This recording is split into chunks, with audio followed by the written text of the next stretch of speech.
अस्सलाम वालेकुम। आप लोग देख सकते हैं कि मैं इस वक्त सिविक रिबाउंड में हूँ। अब मसला ये आ रहा है कि मैं अगर हैंड ब्रेक नीचे भी कर दूँ ना इसकी, तो उसके बावजूद जो ये ब्रेक लाइट है ना, ये जा नहीं रही।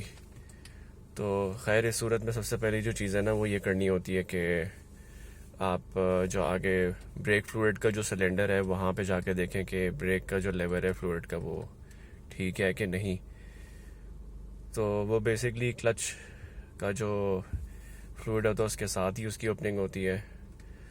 तो खैर, मैंने जब देखा तो मुझे ऑब्वियसली पता लगा कि इसका जो ब्रेक फ्लूइड है वो काफ़ी कम है। तो खैर, मैंने उसको टॉप अप कर दिया, मगर उसके बावजूद जो है वो मैंने कहा चलो मैं एक दो दिन बाद देखता हूँ। तो उसका ब्रेक फ्लूइड लेवल जो है ना वो काफ़ी कम हो रहा था।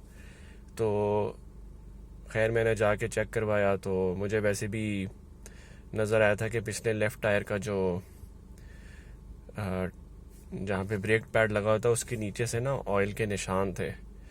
तो खैर, मैंने जाके चेक करवाया। वो खैर चेक करने के बाद पता ही लगा कि जो उसकी सील होती है वहाँ से लीक कर गई है, तो ऑयल वहाँ से बाहर आ रहा है। तो जब भी आपका ऑयल लेवल कम होता है ब्रेक का, तो ये जो लाइट आप देख रहे हैं ये उस सूरत में जलती है। तो मेरे लिए कुछ न्यू चीज़ थी, क्योंकि ऑब्वियसली अमूमन आप ये लाइट सिर्फ हैंड ब्रेक जब लगाते हैं तो तभी नज़र आती है। तो मैंने कहा कि मैं आप लोगों को बताऊं ताकि आप लोगों को भी आइडिया हो जाए, अगर कभी आप लोगों के लिए लाइट आए तो इसका सलूशन क्या है और इसका सोर्स क्या होता है जिसकी वजह से आती है लाइट। तो वो आपका ब्रेक फ्लूइड लेवल होता है, जब वो एक एक्चुअल लेवल से नीचे चला जाता है उसके बाद ये लाइट आती है। तो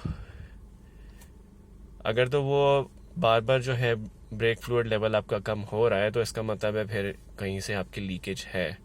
और मेरे केस में ऑब्वियसली मैंने वो देख लिया था, तो इसमें ज़रूरी है कि आप टाइमली जो है ये चीज़ें जो हैं वो अपने मैकेनिक से फ़िक्स करवा लें। तो इंशाल्लाह मैं भी अब ये जाके ना कल फ़िक्स करवाऊँगा।